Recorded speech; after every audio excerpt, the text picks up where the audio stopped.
আজকের লাইভটা প্রথম শুরু করলাম। নমস্কার, আমি মানবাধিকার কর্মী সঙ্গীতা চক্রবর্তী। ইয়েস,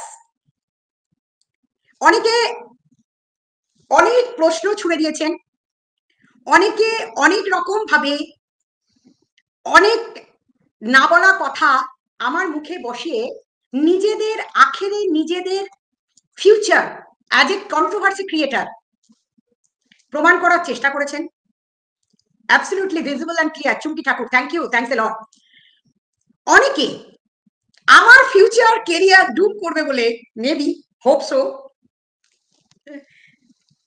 আমার ইউটিউব কেরিয়ার শেষ করবে, আমার ইউটিউব কেরিয়ার শেষ হয়ে যাবে এরকম হুমকি দিয়েছে। আমার কমিউনিটি মিনিংটাকে এমন লেভেলে নিয়ে যাওয়া হয়েছে এবং পরশুদিন আমার করা লাইভটাকে এতটা সিরিয়াস ভাবে নেওয়ার পর যারা বুঝতে পেরেছেন যে কি হতে চলেছে সেটার আইডিয়া কোনো রকম ভাবে কারোর কাছে না থাকার কারণে আজ যদি সঞ্জয় বা সুতপা ওঠে তাহলে তারা নিজেদের মুখেই বলবে am I a human right activist or not। আজকে সঞ্জয় বা সুতপা তারা বলতে পারবে যে সত্যি আমি একজন মানবাধিকার কর্মী না কর্মী না। আমাকে রুনাও বলতে পারবে, Runa love you, love you Runa, love you. Yes, I love all, I love all. আমি প্রত্যেককে ভালোবাসি। আজ তাই information to all, information to all বলে আজকের লাইভটা এখান দিয়েই শুরু করলাম। কাউকে ব্লক করবে না Rinku, please, I am kindly requesting you, কাউকে ব্লক করবে না, কাউকে আমার লাইভে কমেন্ট করা থেকে বন্ধ করবে না, কারোকে তাদের ফ্রিডম অফ স্পিচ, এই ফ্রিডম অফ স্পিচের আওতায় আটকে রাখার মতো ক্ষমতা আমি কেন, স্বয়ং ভগবানও দেয়, মানে পারেনি, তার মুখের ভাষা বুলি ফুটিয়েছেন কথা বলবার জন্যই। আর তাতে স্বাধীনতা থাকবে। কিং জুম অর্থাৎ কোরিয়ার রাষ্ট্রপতির মতো, কিং জুমের মতো আমি কারো মুখ বন্ধ করার জন্যও এই লাইভটা করিনি, করতে চাই না। কারোর বক্তব্য শুনবো, প্রত্যেকের বক্তব্য নেব, কমেন্ট নেব, কমেন্টটা একটু ধীরে করবেন, তার কারণ আগে আমার বক্তব্যটা to the point, to the পয়েন্টে ক্লিয়ার করার পর, টু দ্য পয়েন্টে ক্লিয়ার করার পর আপনারা অনেক কিছু বলবেন। তার আগে ঘাপটি বাহিনীর দলে আরো কিছু ঘাপটি বাহিনী সামিল হবে বা হতে পারে, তারা এখানে থাকবেন, তাদেরও বক্তব্য নেব, ডেফিনেটলি নেব। অনেকে বলছিলেন, বহুদিন ধরে বলছিলেন আমি কন্ট্রোভার্সি ক্রিয়েটার, আমি কন্ট্রোভার্সি ক্রিয়েটার নিলাম। অনেকের অনেক ঔদ্ধত্য পূর্ণ আচরণ এবং তাদের এই যে ইউটিউব নামক প্ল্যাটফর্মে বসে দীর্ঘদিন ধরে এক টানা ফ্রিডম অফ স্পিচে গুষ্টি তুষ্টি করে নিজেদের আখেরে কন্ট্রোভার্সি ক্রিয়েটার নাম নিয়ে কিছু কিছু ব্লগারদের, কিছু কিছু ব্লগারদের, নট এভরি ব্লগার, কারণ সন্দীপের মতো পরিবারকে, সন্দীপের মতো পরিবারদের নিয়ে কাটা ছেঁড়া করা যায় এই চিন্তা ভাবনাতে সন্দীপের পরিবারটাকে এবং অপরদিকে আর একটি পরিবারকে, সন্দীপের স্ত্রীর পরিবারটাকে দীর্ঘদিন ধরে কোনো তরফে কেউ কোথাও আটকাতে পারছিল না। তার কারণ এখানে একটাই জিনিস চলে, সেটা হচ্ছে এই যে ভিউয়ার নামক বস্তুগুলি আছেন, আপনারা আছেন, সেই ভিউয়াররা এমন কিছু গুরুমা বা গুরু দেবতা বানিয়ে নিয়েছেন, তাদেরকে গুরুমা ভেবে নিয়েছেন যে তারাই সর্বশ্রেষ্ঠ এবং আমরা একটা ঝাঁকে আছি। এই ঝাঁকে যখন ঢিল পড়বে, সেই ঢিলটা যখন পড়বে, ঢিলটা পড়ার সাথে সাথেই একতরফা কিন্তু আপনাকে অ্যাটাক করার জন্য সেই ঢিলের মাঝে যে কটা আছে সে কটা কিন্তু একদম ঝাঁকের কোয়ের মতো একদম সামনে উঠে এসে আপনাকে মেলাইন করার সাথে সাথে আপনাকে ছিঁড়ে খেয়ে আপনার কেরিয়ার বরবাদ করব এই চক্রান্ত করার চেষ্টায় যারা এতদিন মেতে ছিলেন, অপোনেন্ট পক্ষের কাজগুলো যখন তারা দেখছিলেন তখন তারা ভাবছিলেন কবে কি আমাদের দিন আসবে না, হে ঠাকুর আমরা কি এই একই দিনের জন্য বসে থাকবো। আর এই দিদির মাথায় চেপে গোটা কতক আসতো নরপিশাচের দলবল দিদিকে সামনে রেখে একটানা আমরাই কেস খেয়ে যাব, আমরাই অত্যাচারিত হব, আমরাই সবকিছু হব, আর আপনি বসে বসে মজা দেখবেন। এটা কি হতে পারে? হুম, তাদের কেউ কিছু বলবো? দিদিভাই শোনা যাচ্ছে না? শোনা যাচ্ছে না? শোনা যাচ্ছে না? লেটস প্রোটেস্ট এখানে ইয়ে করেছে, প্রমাণ করার চেষ্টা করেছে। একটু শোনো, ধৈর্য রাখো, ধৈর্য রাখতে হবে। এই ইউটিউব জার্নিতে, এই ইউটিউব জার্নিতে আমি কি কাজ করতে এসেছিলাম এবং কি কাজ করে যাচ্ছি। হ্যাঁ, সীমা আমাকে চিনিয়েছে, ঠিক তাই, সীমা আমাকে চিনিয়েছে। ভিউয়ারদের বস্তু কেন বললাম সেটাও বলবো। ভিউয়াররা প্রচন্ড কষ্ট পাচ্ছেন। হিমিকা বলে কমেন্ট করছেন, ইয়েস কমেন্ট করবেন, কমেন্ট করবেন, কমেন্ট করবেন। তার কারণ একসময় আপনারা আমায় গাল দিয়েছেন, আজকে আপনাদের সময়, আপনারা গাল দেবেন না আজকে আমাকে। কিচেন সাহেব আসল রূপ বেরিয়ে গেছে এখন, খুঁজে খুঁজে সন্দীপ দার দোষ বের করছে একদম। কিচেন সাহেব বলবো বলবো, ওয়েট ওয়েট দিদি ভাই, বাজনা বাজবে আর আমি নাচ করবো ওদের ঘোড়ার পিঠে উঠে। দাঁড়াও দাঁড়াও দাঁড়াও দাঁড়াও, একদম বলবো বলবো বলবো বলবো। আগে কিছু কথা বলে নি। ইয়েস, আমার এন্ট্রিটা ইউটিউব জার্নিতে অ্যাজ এ কন্ট্রোভার্সি ক্রিয়েটার রূপে প্রথম আগমন হয়েছিল। কন্ট্রোভার্সি ক্রিয়েটার রূপ নিয়েই আমার আগমন হয়েছিল। এবং আমি কোন দিন কখন কিভাবে এই ইউটিউবটার এইরকম অবস্থা দেখতে পেয়েছিলাম তার কারণটা আগে বলে বসি, তা না হলে ক্লিয়ার হবে না। পূর্ণিমা তপাদারের একটি ঘটনা দেখার পর আমি যখন লড়াই করতে নামি, একটি সমাজ সেবিকার নাম নিয়ে মুখোশধারী একদল মহিলা দলবল, তারা এর ওর বাড়িতে যখন তখন মহিলা নিয়ে চলে যায় মারামারি করতে। এবং তার অনেক কিছু জিনিস আমি দীর্ঘদিন ধরে সোশ্যাল মিডিয়া ইগনোরই করেছি, সোশ্যাল মিডিয়া সম্বন্ধে আমার কোনো আইডিয়া ছিল না। সেই কাজ করতে যখন ঢুকলাম তখন দেখলাম এ তো সাংঘাতিক ব্যাপার। আর ঠিক তাই, তিনটে এসের মধ্যে থেকে চয়েস করে আমি সীমাকেই চয়েস করেছিলাম। আমার মনে হয়েছিল মেয়েটি অত্যন্ত ট্যালেন্টেড মেয়ে, পড়াশোনা কম জানলেও মেয়েটির মধ্যে মানবিকতা আছে। আমি জানি মেয়েটির মধ্যে কিছু ভুল সিদ্ধান্তের কারণে জীবনে অনেক অনেক আঘাত অত্যাচারের। এক সেকেন্ড, হ্যাঁ বলো, হ্যাঁ বলো। না, দলিলগুলো প্লিজ তোমার কাছে সরিয়ে রাখো, আমি তো কালকে আসছি নদিয়া, ঠিক আছে? দলিলগুলো তোমাদের কাছে রাখো, একটু সাইড করে রাখো। আর আমি বড়বাবুকে এক্ষুনি বলে দিচ্ছি, তুমি এক সেকেন্ড ওয়েট করো, আমি বড়বাবুকে বলে দিচ্ছি, ঠিক আছে? ধরে থাকো, তুমি কাটো, আমি বড়বাবুকে বলে দিচ্ছি।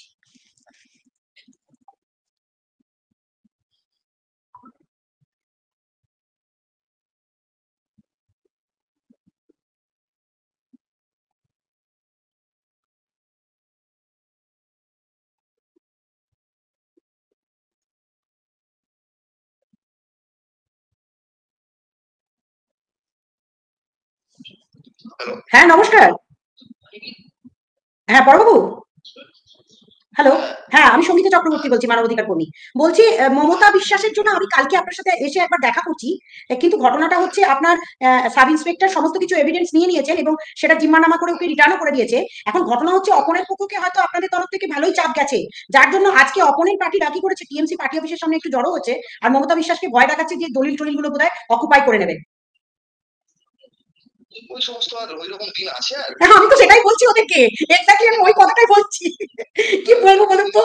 না না, কিন্তু ওরা খুব ভয় পাচ্ছে। আমি ওদেরকে বললাম যে আপনাকে একটা ইনফরমেশন আমি দিচ্ছি, তবু কোনো টেনশন নেই। যাই হোক, আপনি আপনি আপনার একটা সাব ইন্সপেক্টরকে দিয়ে একটু ওদেরকে একটুখানি আশ্বস্ত করে দিন, বা যা হোক ওদেরকে না করুক, অন্তত যেন অপোনেন্টদেরকেও একটু বলে দিন। আপনি, আমি কালকে আসছি, আপনি কত নাগাদ থাকবেন? 12টার পর আসি, 2টো 2:30টা?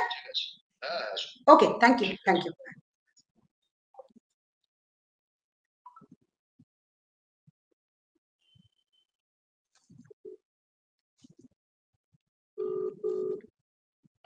বলছি আমি বড়বাবুকে বলে দিলাম, ঠিক আছে? যদি সেরকম কোনো অসুবিধা হয় সাব ইন্সপেক্টরকে তোমরা একটু ফোন করে নিও, ঠিক আছে? আচ্ছা আচ্ছা, ঠিক আছে ঠিক আছে। ওদের মধ্যে বড়বাবুরা যেটা আলোচনা করেছে সেটা ওদের মধ্যে আলোচনাটা থাকুক। আর আমি তোমাকে কি বললাম, সেই দিনকাল আর নেই, ঠিক আছে? তোমরা যেভাবে ভয় পাচ্ছ, যখন একটা পিটিশন গেছে এবং তোমাদের যখন নিরাপত্তা চলে এসছে, তখন এই ধরনের কথাবার্তাগুলো আসাটাই উচিত নয়, ঠিক আছে? নিশ্চয়ই নিশ্চয়ই। ব্যাস, চলো। না, ওদের নেতারা ফোন করেছে তো, এই জন্য ওরা ভয় পেয়ে গেছে। নেতারা ফোন করছে বলতে নেতারা আন্ডারস্ট্যান্ডিং এর কথা বলবে না? কি মুশকিল রে বাবা! নেতাদের উপর চাপ তৈরি হয়েছে, নেতারা আন্ডারস্ট্যান্ডিং এর কথা বলছে। ঠিক আছে, আমি কালকে আসছি, তো কথা হচ্ছে কালকে। চলো আমাকে রাখো, আমি একটু লাইভ করি, লাইভ করতে বসেছি, ঠিক আছে? চলো। আচ্ছা ঠিক আছে। হ্যাঁ হ্যাঁ, আমি আর কালকে কি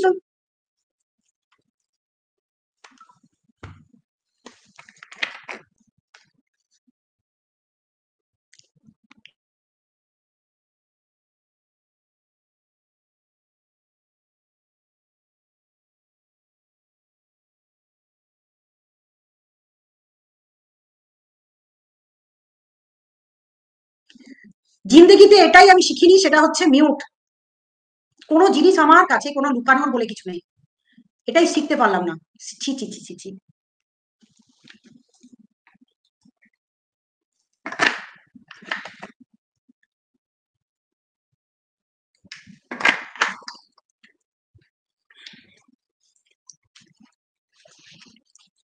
তাই ও ধরিত্রী চলে এসেছি। ধরিত্রী, তোমরা তো একটু তো আমাকে শেখাও, একটু তো শেখাও প্লিজ। আমাকে তো একটু তো বলে দিতে পারতো যে মিউট হয়নি। আরে আরে আমি আরে আমাকে ফোনটা তো করো, ওইখানে কমেন্ট করে কি হবে, আমাকে ফোনটা করে বলো যে মিউট করো।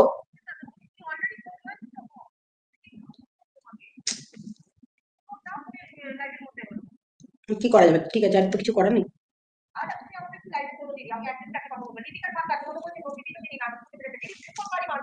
দাঁড়াও একটু একটু আচ্ছা ঠিক আছে, এখনই এখনই রাগ করো না, তোমরা কেউ এসো না এখন, একটু ধৈর্য রাখো, একটু ধৈর্য রাখো, একটু ধৈর্য রাখো প্লিজ প্লিজ, এত রাগ করলে হয়? আমার মেয়েরা যদি সংগঠনের মেয়েরা, ব্যাস ঠিক আছে, আমার কথা শোনো, আমি আজ আপনি বলুক, যাই বলেছে বলেছে, ওগুলো নিয়ে যারা চেনে না তারা তো বলবে, যারা চেনে তারা তো আস্তে আস্তে জানতে পারবে। তো তুমি প্লিজ একটু ধৈর্য রাখো, তোমরা এত রাগারাগি করো না এখনই, টিম নিয়ে মারামারি কুটুকুটি এগুলো এগুলো।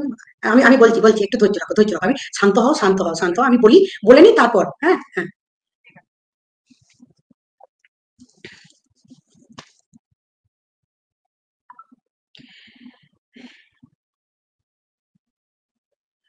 মেয়েটার মেডিকেল হয়েছে কিনা তুমি আমাকে খবর নিয়ে জানো। তাই যখন সীমার চ্যানেলের মধ্যে দিয়ে আমি উঠে আসি, তার আগে প্রত্যেকের কাছে একটা কথা আমাকে শুনতে হয়েছিল, কবিতায় আলাপ উইথ অঞ্জনা সরকার।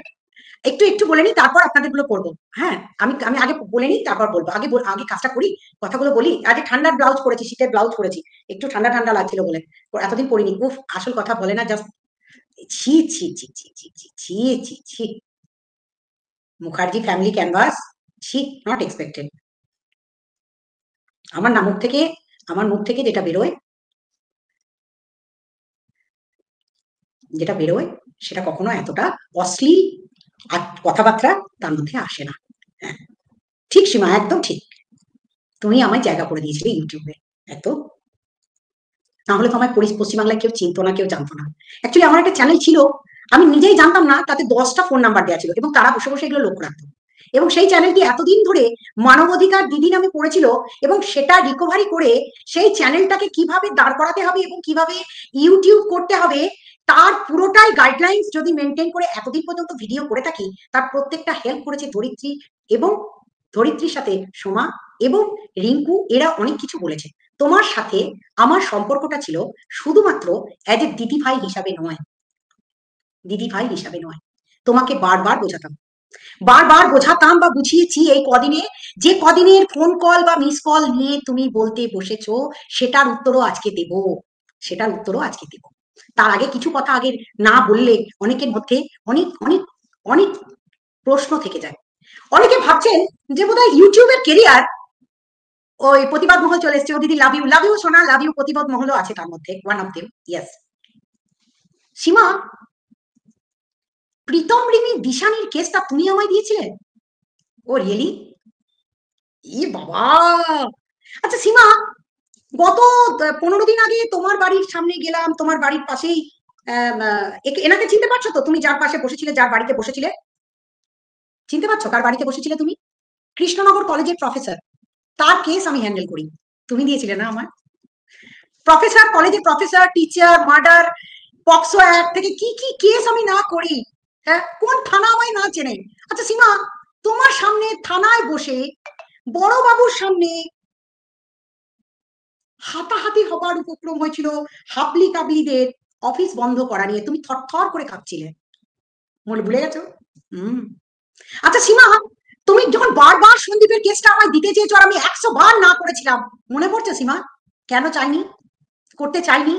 এরকম কয়েকশো মানুষ রোজ ফোন করে, যাদের কেস দেবার জন্য বা কেসটা লড়ার জন্য মানুষ পায়ে পর্যন্ত ধরে নেয়, তাদের কেস আমি নিই না। এইরকম স্বামী স্ত্রীর বহু কেস এইসব দেখে ইউটিউব দেখে আমার কাছে পার রোজ আসে, আমি তবু তাদের বলি স্বামী স্ত্রী সংক্রান্ত কোনো কেস আমি করি না। আচ্ছা সীমা, তুমি আমার সাথে কৃষ্ণনগর কোর্টে গেলে ডালসায় বসে ডালসার ভেতরে 1 সেকেন্ড এন্ট্রি নেওয়ার পর যেখানে শত শত লোক রাস্তায় বসেছিল, সেখানে লোক আদালতের রুমটা স্পেশালি সঙ্গীতা চক্রবর্তীর জন্য খুলে দিল, তোমাকে আমার পাশে বসালো, তুমি ভুলে গেলে? আচ্ছা সীমা, তোমার কৃষ্ণনগর এসপিডিএম অফিসে ডিরেক্টলি তার পিয়েরা চা জল খাবার আমার মুখের সামনে নিয়ে এসে দিয়ে বসে যখন, তখন তুমি দূর থেকে, তোমরা তোমাদেরকে দূরে বসিয়ে রেখে আমি যখন সেগুলো হ্যান্ডেল করি, সেগুলো তুমি দেখতে পাও? দেখতে পেয়েছো? পাওনি। তোমার মনে হয়েছে এতদিন পর আমি কন্ট্রোভার্সি ক্রিয়েটার না? তোমার বাড়িতে, তোমার বাড়িতে যেদিন আমার যাওয়ার কথা, তোমার বাড়িতে বলছি সরি, তোমার থানায় যেদিন আমার যাওয়ার কথা চিঠি চাপাটি নিয়ে, এই প্রীতম রিমি দিশানির কেসটা নিয়ে, বড়বাবু তার মাত্র 10 দিন আগে জয়েন করেছেন, আর সেই সময় আমি গেছিলাম প্রীতম রিমি দিশানির কেসটা নিয়ে। সেই দিন থেকে তুমি আমায় কাছ থেকে চিনেছিলে, কারণ তার একটা মাত্র লাইভ আমি তোমার লাইভ থেকে উঠে করেছিলাম।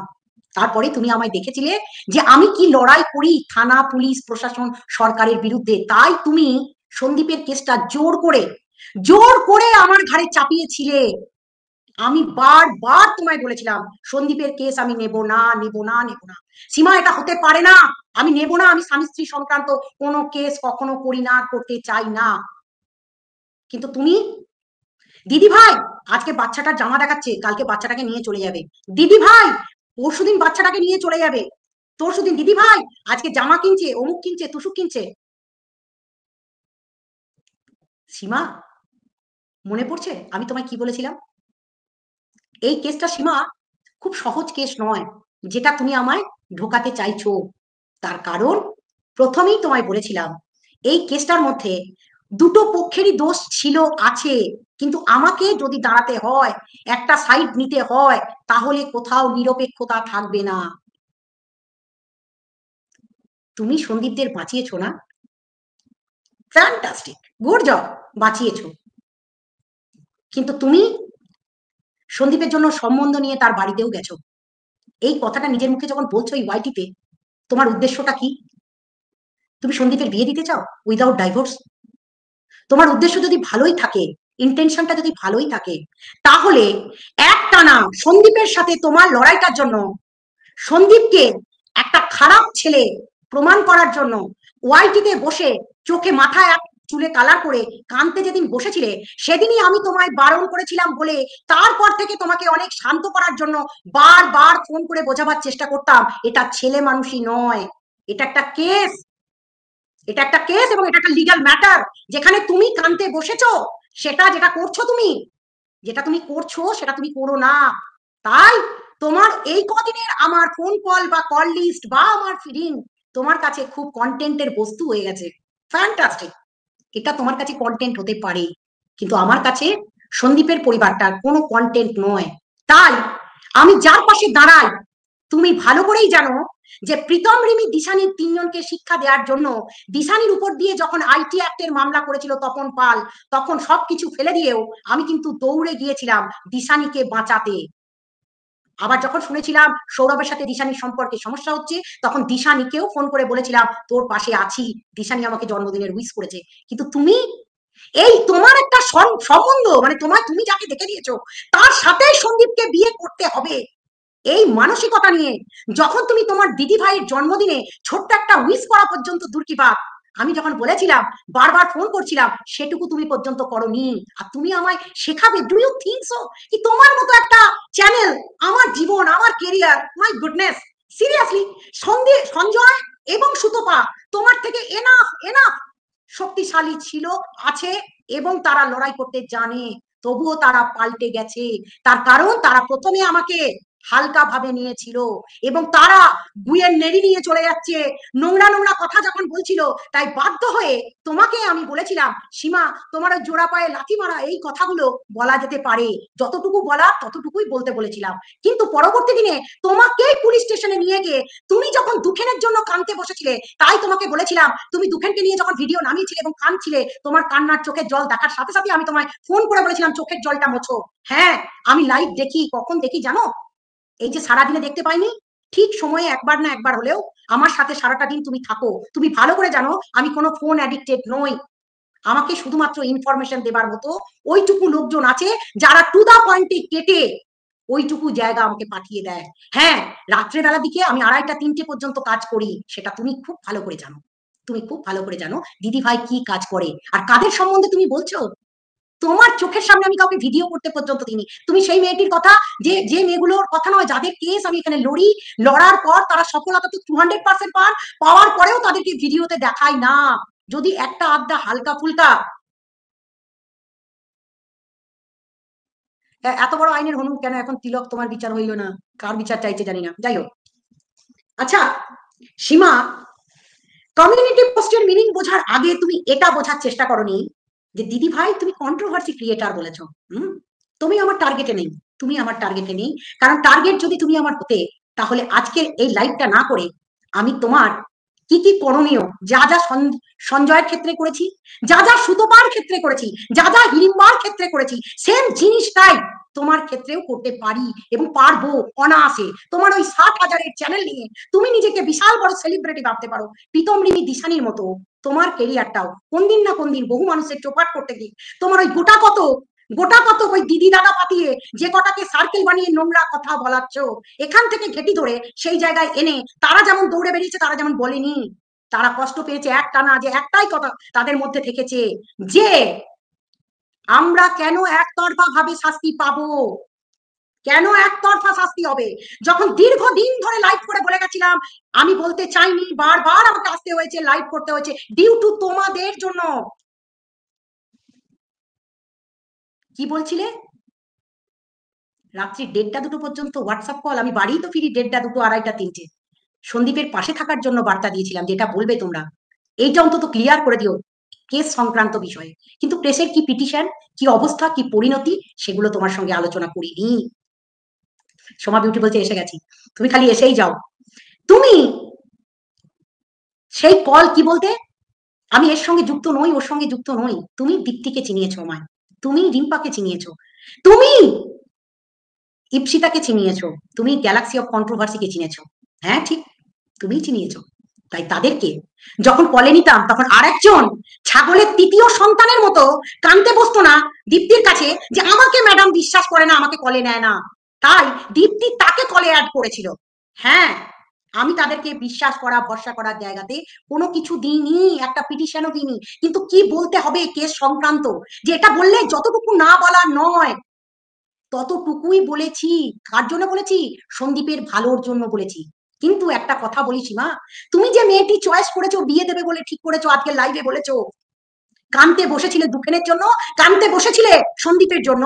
সন্দীপের কেরিয়ার চৌপাট করবে বা চৌপাট হতে চলেছে, বা ইউটিউব কেরিয়ার শেষ হবে, এই মানসিকতা তোমার মধ্যে এলো কি করে যখন তুমি প্রীতমের পাশে দাঁড়িয়েছিলে এবং বলেছিলে দিদি ভাই দয়া করে হাত জোর করে রিকোয়েস্ট করছি, রাতের পর রাত রিকোয়েস্ট করেছিলে যে প্রীতমের চ্যানেলটা ফিরিয়ে দাও দিদি ভাই।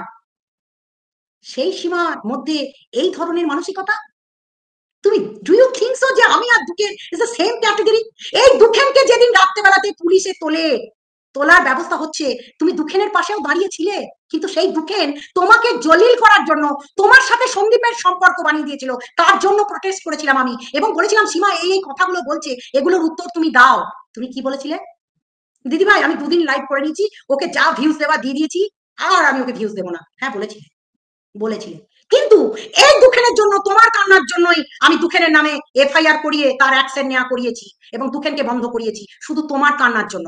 না হলে দুঃখেন আমাকে দীর্ঘদিন ধরে নোংরা থেকে নোংরাতম কথা বলে গেছিল, তারপরেও কিন্তু দুঃখেনের বিরুদ্ধে আমি কোনো রকম ভাবে যারা এখানে কমেন্ট করছেন তারা প্রত্যেকে জেনে নিন, আমি কোনো ক্রিয়েটার নন, তাতে আপনারা আমায় আনফলো করবেন, সাবস্ক্রাইব করবেন না, বেরিয়ে যাবেন, কিছু ম্যাটার করে না। কারণ এখানে ভিউয়ারদের বস্তু হিসাবে ততটাই ট্রিট করা হয় যতটা তাদের বক্তব্য শুনে আপনারা মোহিত হয়ে গিয়ে অপোনেন্টকে সেকেন্ডের মধ্যে ভুল বুঝে নেন। সীমা তুমি সৎ, তুমি নির্ভীক, হ্যাঁ তুমি নির্লোভ, কিন্তু কিছু জিনিস তোমাকে পাল্টাতে বলেছিলাম বলে তুমি কি বলেছিলে, দিদি ভাই এখানে লেখা আছে, কমেন্টের মানে পড়ার বোঝার মতো ক্ষমতা তোমার নেই, যে প্রত্যেকের বাড়িতে কেচ্ছা কেলেঙ্কারি আছে, প্রত্যেকের বাড়িতে, তোমার বাড়ি বলিনি, প্রত্যেকের বাড়িতে। আর একমাত্র সন্দীপের কেচ্ছাটাই ঘাটা যায়। কেন? কিসের জন্য? কেন সন্দীপের বাড়ির কেচ্ছা কেলেঙ্কারি ঘাটবে তোমরা? যখন একটা মামলা কলকাতা হাইকোর্ট পর্যন্ত পৌঁছে গেছে, কলকাতার সমস্ত জায়গা কলকাতা সমস্ত জায়গাতে তাদের নামে পিটিশন চলে গেছে, কলকাতা বলছি রানাঘাট সব জায়গাতে পিটিশন চলে গেছে, পুলিশ স্টেশনগুলোতে তার জায়গায় জায়গায় চলে গেছে, যেখানে বসিরহাটের সমস্ত জুরিসডিকশনে মামলাটা চলে গেছে। কেন বারবার আমাকে এসে এই কেসটার জন্যই আজকে বলতে বসতে হবে? কেন তোমরা প্রমাণ করার চেষ্টা চালাবে যে সন্দীপ সত্যি আর একটি মেয়ের সাথে সম্পর্কে আছে এবং তোমার টাকা সম্বন্ধে সন্দীপকে বিয়ে করতে হবে? কেন তুমি সেটা চালাবে?